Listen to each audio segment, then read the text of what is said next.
Hello అందరికీ. నేనైతే ఇప్పుడు బూందీ లడ్డు రెసిపీ వేస్తున్నాను. దానికోసం శనగపిండిని తీసుకొని దోశల పిండిలా కలుపుకోవాలి.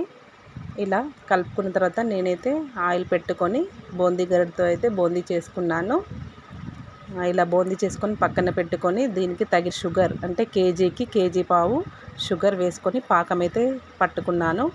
పాకం వచ్చిన తర్వాత బూందీ అంతా వేసుకొని కొద్దిగా ఇలాచీ పౌడర్, కొంచెం నెయ్యి వేసుకొని మంచిగా కలుపుకోవాలి. ఇలా చేసుకుంటే చాలా అంటే చాలా పర్ఫెక్ట్గా వస్తుంది లడ్డు. చాలా టేస్ట్ కూడా చాలా బాగుంటుంది. మీరు కూడా ట్రై చేయండి. నా వీడియోస్ మీకు నచ్చినట్టయితే ప్లీజ్ లైక్, షేర్, సబ్స్క్రైబ్ చేయండి.